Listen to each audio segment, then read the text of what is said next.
Please like ಮಾಡಿ, subscribe ಮಾಡಿ ಹಾಗೂ ಮುಂದಿನ ವಿಡಿಯೋಗಾಗಿ ಬೆಲ್ ಬಟನ್ ಅನ್ನು ಒತ್ತಿ. ಧನು ರಾಶಿ ಜನವರಿ 2024 ರಾಶಿಫಲ.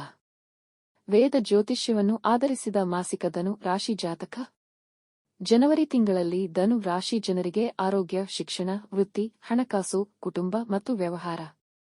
ಧನು ರಾಶಿ ಜಾನ್ಯುರಿ ಆಗಸ್ಟ್ 2024 ರಾಶಿ ಭವಿಷ್ಯ. ಧನು ರಾಶಿ 9ನೇ ಜ್ಯೋತಿಷ್ಯ ರಾಶಿಯಾಗಿದ್ದು, ಇದು ಧನು ರಾಶಿ ನಕ್ಷತ್ರದೊಂದಿಗೆ ಸಂಬಂಧ ಹೊಂದಿದ್ದು, ರಾಶಿಚಕ್ರದ 240 ರಿಂದ 270ನೇ ಡಿಗ್ರಿಗಳನ್ನು ವ್ಯಾಪಿಸಿದೆ. ಮೂಲ ನಕ್ಷತ್ರದಡಿಯಲ್ಲಿ ಜನಿಸಿದ ಜನರು 4 ಪಾದಗಳು, ಪೂರ್ವಾಷಾಢ ನಕ್ಷತ್ರ 4 ಪಾದಗಳು, ಉತ್ತರಾಷಾಢ ನಕ್ಷತ್ರ 1ನೇ ಪಾದ ಧನು ರಾಶಿಯ ಅಡಿಯಲ್ಲಿ ಬರುತ್ತಾರೆ. ಈ ರಾಶಿಯಧಿಪತಿ ಗುರು. ಧನು ರಾಶಿ ಮಾಸಿಕ ಜಾತಕ. ಜನವರಿ 2024 ಧನು ರಾಶಿಯವರಿಗೆ ಜ್ಯೋತಿಷ್ಯ ಕ್ಷೇತ್ರದಲ್ಲಿ ಒಂದು ಪ್ರಮುಖ ತಿಂಗಳು. ಜನವರಿ 7ರಂದು ಬುಧ ವೃಶ್ಚಿಕ ರಾಶಿಯ 12ನೇ ಮನೆಯಿಂದ ಧನು ರಾಶಿಯ 1ನೇ ಮನೆಗೆ ಚಲಿಸುತ್ತಾನೆ. ಇದು ನಿಮ್ಮ ಸ್ವಂತ ಚಿಹ್ನೆಯಾಗಿದೆ. ಇದು ಸ್ವಯಂ ಅಭಿವ್ಯಕ್ತಿ ಮತ್ತು ಸಂಭಾಷಣೆಗಳ ಮೇಲೆ ಕೇಂದ್ರೀಕರಿಸಬಹುದು, ಹೊಸ ಒಳನೋಟಗಳು ಅಥವಾ ಆಲೋಚನೆಗಳನ್ನು ತರಬಹುದು. ಜನವರಿ 15ರಂದು ಸೂರ್ಯನು 1ನೇ ಮನೆಯಾದ ಧನು ರಾಶಿಯಿಂದ 2ನೇ ಮನೆಯಾದ ಮಕರ ರಾಶಿಗೆ ಸ್ಥಳಾಂತರಗೊಳ್ಳುತ್ತಾನೆ. ಇದು ಹಣಕಾಸಿನ ವಿಷಯಗಳು ಮತ್ತು ವೈಯಕ್ತಿಕ ಸಂಪನ್ಮೂಲಗಳ ಮೇಲೆ ಕೇಂದ್ರೀಕರಿಸಬಹುದು. 18ರಂದು ಶುಕ್ರನು ವೃಶ್ಚಿಕ ರಾಶಿಯಿಂದ 12ನೇ ಮನೆಯಾದ ಧನು ರಾಶಿಯನ್ನು ಪ್ರವೇಶಿಸುತ್ತಾನೆ. ಇದು 1ನೇ ಮನೆಯಾಗಿದೆ. ಇದು ವೈಯಕ್ತಿಕ ಆಕರ್ಷಣೆಯನ್ನು ಸುಧಾರಿಸುತ್ತದೆ ಮತ್ತು ತನ್ನದೇ ಆದ ರೂಪ ಮತ್ತು ಆಕಾರದಲ್ಲಿ ಸಾಮರಸ್ಯದ ಪೂರ್ಣ ಕಂಪನವನ್ನು ತರಬಹುದು.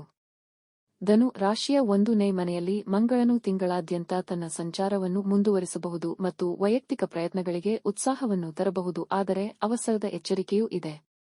ನಿಧಾನವಾಗಿ ಚಲಿಸುವ ಗ್ರಹಗಳು ತಮ್ಮ ಸ್ಥಾನಗಳಲ್ಲಿರುತ್ತವೆ. ಗುರು ಅವರ ಸ್ಥಾನದಲ್ಲಿರುತ್ತಾನೆ. ಮೀನ ರಾಶಿಯಲ್ಲಿ ರಾಹು 5ನೇ ಮನೆ, ಮೀನ ರಾಶಿಯಲ್ಲಿ ರಾಹು 4ನೇ ಮನೆ, ಕೇತು ಕನ್ಯಾ ರಾಶಿಯಲ್ಲಿ 10ನೇ ಮನೆ ಮತ್ತು ಕುಂಭ ರಾಶಿಯಲ್ಲಿ ಶನಿ 3ನೇ ಮನೆ. ಈ ತಿಂಗಳು ನಿಮಗೆ ಉತ್ತಮವಾಗಿರುತ್ತದೆ. ಮೊದಲಾರ್ಧದಲ್ಲಿ ಕೋಪ ಅಥವಾ ಕೋಪದಿಂದಾಗಿ ನೀವು ಕೆಲವು ಸಮಸ್ಯೆಗಳನ್ನು ಎದುರಿಸಬೇಕಾಗುತ್ತದೆ. ನಿಮ್ಮ ಪ್ರಾಮಾಣಿಕತೆ ನಿಮ್ಮನ್ನು ರಕ್ಷಿಸುತ್ತದೆ. ದ್ವಿತೀಯಾರ್ಧದಲ್ಲಿ ನೀವು ಕೈಗೊಂಡ ಕಾರ್ಯಗಳಲ್ಲಿ ನೀವು ಯಶಸ್ಸನ್ನು ಪಡೆಯುತ್ತೀರಿ. ವೃತ್ತಿ ಜೀವನದ ದೃಷ್ಟಿಯಿಂದ ಈ ತಿಂಗಳು ಯಶಸ್ವಿಯಾಗುತ್ತದೆ. ವೃತ್ತಿಯ ಅಭಿವೃದ್ಧಿಯ ಜೊತೆಗೆ ನಿಮಗೆ ಕೆಲಸದ ಹೊರೆ ಮತ್ತು ಒತ್ತಡವೂ ಇರುತ್ತದೆ, ಆದರೆ ಅದೇ ಸಮಯದಲ್ಲಿ ನಿಮ್ಮ ಸ್ಥಾನ ಮತ್ತು ಖ್ಯಾತಿಯು ಹೆಚ್ಚಾಗುತ್ತದೆ. ಆರ್ಥಿಕವಾಗಿ ಈ ತಿಂಗಳು ಮಿಶ್ರವಾಗಿರುತ್ತದೆ. ಮೊದಲಾರ್ಧದಲ್ಲಿ ಖರ್ಚುಗಳು ಹೆಚ್ಚಾಗಲಿವೆ.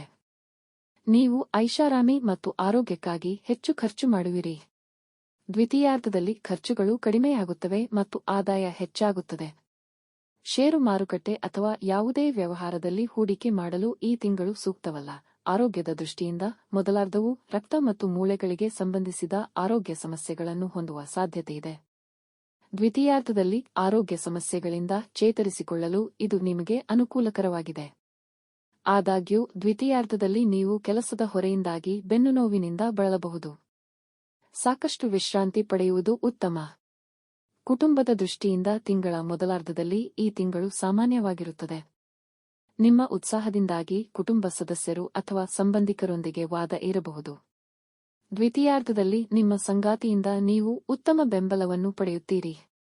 ನಿಮ್ಮ ಮಕ್ಕಳಲ್ಲಿ ಒಬ್ಬರಿಗೆ ಸಣ್ಣ ಆರೋಗ್ಯ ಸಮಸ್ಯೆಗಳು ಇರುತ್ತವೆ.